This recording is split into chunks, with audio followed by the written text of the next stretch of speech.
Thanks for your company. The details now. 8 persons arrested for planning to declare the Volta region independent of Ghana on May 9 are expected to appear before court. The 8, led by their chairman, Mr. Charles Komi Kujoti, also called Papavi Hogbedeto, an octogenarian, were picked up in the Volta region capital hall on Sunday evening by a team of armed police and military personnel and airlifted to Accra. The police said it had gathered sufficient evidence, including a constitution, national emblem, and anthem prepared by the 8 arrested persons and others for their supposed new country. Those arrested are part of the Homeland Study Group Foundation, HSGF, based in the Volta region. Now, they've been fighting to get that part of the country to secede from Ghana to declare an independent country called Western Togoland. This is not the first time members of the HSGF have been arrested over such plans.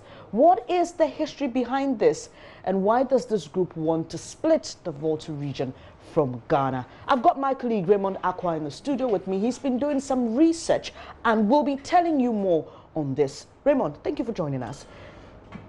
Thank you. How did this start? Okay, so we know that currently the borders that we have it today, Africa was divided in 1844, and this division was done by the Western world, Germany, the UK, and other countries. Predominantly the European countries decided to do so. Now, one of the things they did was to share, what they call it, some of the countries, not mindful of the ethnic boundaries that they have currently. One of the things that comes to play is that Togo, after the First World War, what is currently Togo today, and what is currently Volta region today, and a predominant section of other areas also in the northern, and also in now they call northeast, right? The northeast, northern, and also other parts of the Volta region. They were all together. Then the British and they were previously occupied by the Germans. Okay. The British and the French shared them. So the line was drawn, what was then known as the British Togoland. That is the part that is in Ghana now, the Volta region and other parts in Ghana. There was another section that went into the current Togo, as we know it to be. That was for the French. Now, the difference here is that British Togoland was a United Nations Trust territory. It was not a colony. The colony means that you are directly under the control of another state. So Ghana was a Britain colony. Okay. But the British Togoland was a United Nations Trust territory. A trust territory is a dependent country which is administered by another country under the supervision of the United Nations. So that is where the difference is in this particular case. So unlike how Ghana and other countries were under the colony of the British, the specific case of the British Togoland was that the United Nations says, take care of this group for me. I hope you see the difference. Now, if you want to fast forward it, and this area spans from the Pusiga through to the then Upper Volta, some parts of the Burkina Faso were even part of it. If you come down, if you go to places like Sokode and other areas near Ho, they are all part of the places that they considered. Currently, they still put and sometimes their numbers differ, around 33,776 square meters, kilometers in this particular case. Now, let's get this part also clarified. Before 6th March 1957, there was a UN resolution. So on December 15, 1955, the United Nations by Resolution 944X recommended to the British Togoland's Administrative Authority, that is Britain, to take steps in consultation with the UN Plebiscite Commissioner, somebody appointed to help the people determine where they want to belong, to organize and conduct a plebiscite like a referendum, mostly because it's limited to an area. That's the difference between that one and a referendum. They are all determining questions. Do you want to do this? Do you want to do that? Yes or no is mostly the answer determined in this case, without undue delay. So they're supposed to organize that particular plebiscite there. Now, this plebiscite happened. The organization of it did take place. First, they registered almost 194,000 people within the space we are talking about. And I've said that it goes back as far as Pusiga and comes down to the areas of the south under the current Volta region. Okay. Those are the places that were considered under the British Togoland. Now, the 194,000 were the adults who could vote in there. There were two people who were asked to administer both sides. There was a British appointed commissioner, Sir Arthur, and also the UK decided to do their own, appointment. The UN then appointed somebody to supervise the entire plebiscite and get it to happen the way it ought to happen. Today is May 8th. If you've been hearing May 9th, is the day that people are going to declare their independence. Exactly. This is because that plebiscite happened on May 9th, 1956. That's the significance of that date. Yes, because on May 9, 1956, the 6 electoral districts, Mamprusi, Dagomba, Gonja, Buem in the Oti regions, Krachi, also part of the Oti region today, and Pangdo and Ho were all part of this particular election. Now, only the two southernmost areas, this is the Pando and the Ho, who took part in that election, voted for separation. So the election was whether or not they were supposed to be unified with Ghana, as was then the Gold Coast in 56 going into Ghana the next year, whether or not that should happen. And that election, only the two parts, the Pando and the Ho areas, voted and said, no, we didn't want to be part of it. So that was the difference in this particular case. Now, if we move forward, the results was predominantly 58% who voted that they should stay and stay with the current Ghana. And indeed, 42% voted for the separation. It also showed you that the huge chunk of the population was also in the southern part, which actually voted for the separation. So 42% was for separation and 58%. I don't want to go into the details of how the people who are currently complaining says they were part of the campaign. They knew that indeed the election was rigged. So their complaint is that the election was rigged in this case. So that's how we went about that. Now, if you fast forward to the important parts, so only 1/7 of the territory then opted for the separation. And the area which opted for the separation was like 4,823 square kilometers out of the 33,000 that we spoke about. Now, see where the complaint is. The man who was appointed by the British to oversee the plebiscite, he's called Sir John Drain. He felt the part that opted for the separation was too small and was too irrelevant. And because that part was too small and was too irrelevant, there is no way it could have been left to stand on its own as a state. So in his most formidable recommendation, he said that there was no way they should let them be alone. So the Pando and the whole areas that said we're not going to be part of the current Ghana system, the 42%, the recommendation of the then commissioner who was in charge of the plebiscite was that disregard their views and go ahead because the majority wanted it. So remember the recent region creation conversation. Exactly, and that's some what voted against it. Yes. Others voted for it. But the overall vote was for the majority who said we're for it. In this case, the 58% that was for it is the one that prevailed in this case. Okay. You see where the difference is? Exactly. So the commissioner's recommendation was that, and that's one of the points they've been making. They've been saying that one, the election was flawed because it could not have compelled all of us to be part of this particular Ghana project right from then. Two, they voted for a union, and in their understanding and the appreciation of it, they were not united with Ghana. There was no constitution that said that the then Western Togoland, the then grouping as in Britain Togoland, was supposed to be automatically part of Ghana. That's what they said was not done. So even though a section, if you take the majority rule, in this case, they were part of it, but they didn't really agree as in formalize the process for being part of it. That's the argument. That argument has been disputed on several platforms, but that's one of the points they are making. They also cite two main other reasons that fast forward to the times that you said their plebiscite was with Gold Coast, was not with Ghana. If you form in 1957 a new state, your constitution in 57 should acknowledge the union between they as a state on its own and Ghana coming together. And I've explained that it was a United Nations trustee territory, which did not make it a colony. Okay. Like Ghana was at the time. So that's one of the arguments they've been making in this case. So, of course, they made some initial reservation. There's a report in 1956, somewhere September, where they virtually took up arms and were insisting that any attempts to push them and make them part of current Ghana was going to be resisted. Let's not forget this again. This was happening in the areas of the Pando and the whole places. Clearly, the other sections of the then British Togoland had agreed to be part of it, which was not in doubt. Now, one of the people who was part of this crusade at the age of 7 years was part of the people who were championing the crusade even back then as a young man. So that's where the difference is in the kind of communication you're having now. Now, they say the spirit of plebiscites actually, and the recommendation that I give, was not going to be long-lasting because it was supposed to be for a short period, and that they will determine their fate after that. But what solidified the current state was that, let me read to you the UN resolution. Now, on December 13, 1956, that same year they did the election. Don't forget, I told you that May 9th is when the election happened. The plebiscite happened. Later on that year, the UN adopted Resolution 1044, which ended the trusteeship. Who began what I'm trying to say? And how British Togoland be in unification with the Gold Coast.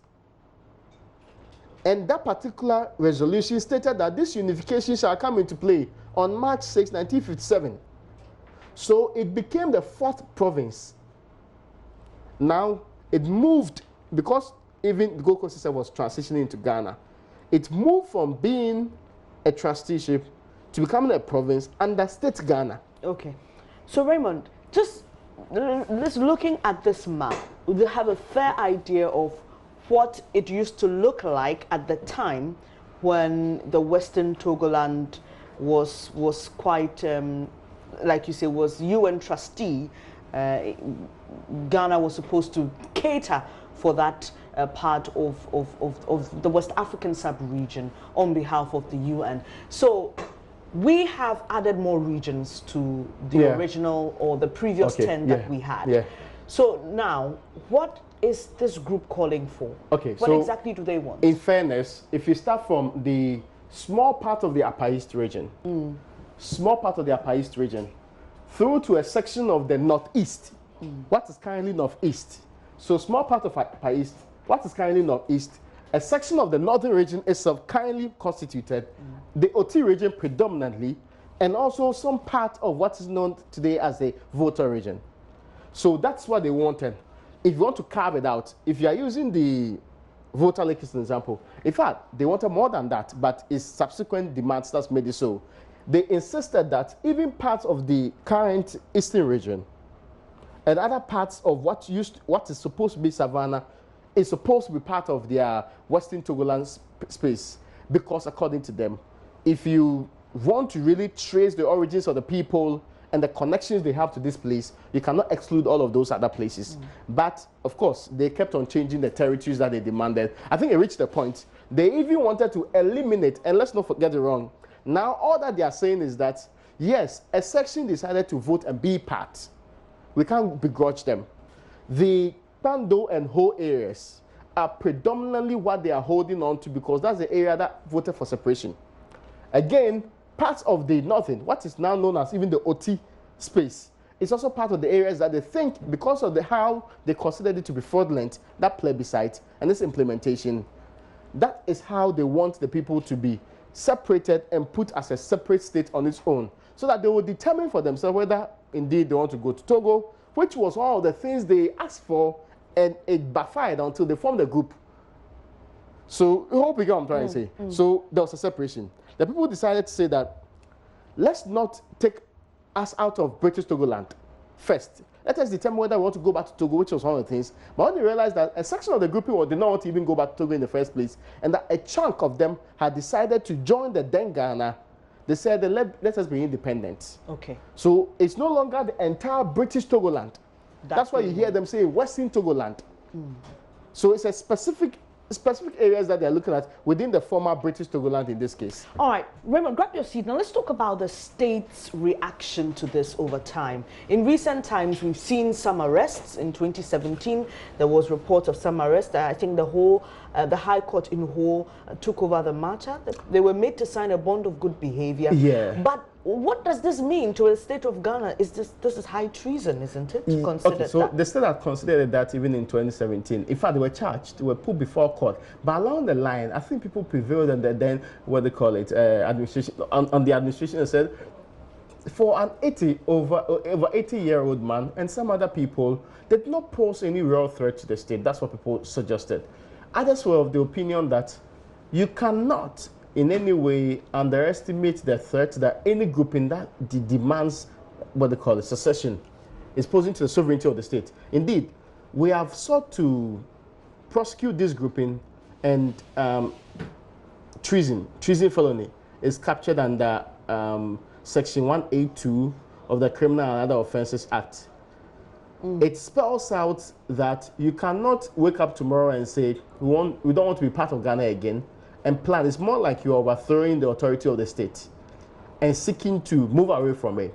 So that's why they were charged under those, what they call it, charges. But just that, I mean, in this country, I don't remember the last time anybody was actually jailed for treason and treason felony. But the reality was that those are the charges that they brought against them. They dropped the charges. They then asked them to sign bond, to be of good behavior. But the people had insisted that dropping the charges was not going to end the matter.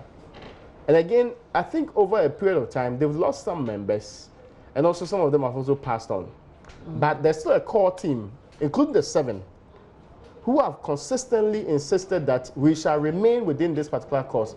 If you've heard, even after the arrest, some members were still saying that tomorrow they're still going to make the declaration. Let's not forget, in the last almost 20 or 30 years, virtually every May 9th, they've either done some commemoration, or held a walk, a protest, or issued a statement. When they didn't have the resources to do all of these things, they have just issued a statement to commemorate the day and make some commentary that suggests that they still believe in the independent Western Togoland state. That is where the difference has been in this conversation. But it looks like in this particular case, they have been more formally organized. You heard the police say that we saw them with a constitution of a sort. We saw them with other documents that suggested an anthem, a flag. Yes, they were going to be an independent state and operate on their own. And that's what alarmed people in this country. What they were going to do tomorrow was like a formal announcement, like what happened on St. March 1957. But can't they just do that and declare independence? I mean, is that how it's done? No, and it goes through a lot of processes. You see how the Palestinian state is struggling to be recognized as a state even today. And mindful of the UN resolutions and all of that. What they're saying is that they will take time to fight all of these, but one step at a time. I think they've even toned down more recently. If you heard them now, the declaration of all of those are going to be symbolic, but they still want engagement. And this, see, they still want engagement to state Ghana to see how they can go about their secession in a much more coordinated form. But for state security, it's important. You don't want any grouping within you acting like a splinter group, because you want to be controlling your sovereignty in all of its forms. Again, these are also groups that are also used by terrorist groupings to cause damage in other forms. In 56, in the run up to 57, there were similar reports by the state media at the time of people like this, connected or unrelated to this grouping, insisting that they didn't want the Ghana project to happen in 57. So that is how dangerous they were deemed to be at the time. And again, they've been exploited sometimes by politicians who felt that there was a need to use them or speak in their case or speak against them. All the while, the main agenda they put on the table has never really received massive attention. Whether or not currently they can still move away. Under what conditions are they going to move away? If my memory serves me right, they petitioned the UN at some point. Yes, seeking a review of the resolution I told you about, this 1044. But that petition fell through the cracks, nobody saw it, and it's been made to look like these are a bunch of disgruntled people. You don't take them serious and you treat them with disdain. You don't really care about their views, and some have also said negotiate with them. Thank you very much, Raymond. It's been a very educative session, I'm sure, for a lot of our audience, especially those who are quite young and may not have appreciated those things that happened during the time or never witnessed them at all. We'll be bringing you more on this. We understand that the 8, including their leader, who is this 87-year-old man, have been airlifted to Accra. And we understand that they should be in court any moment from now, sometime today or in the week. We'll bring you more details. We've got our eyes in the court and we'll bring you more. But thank you very much, Raymond Aqua, for sharing the history behind this with us.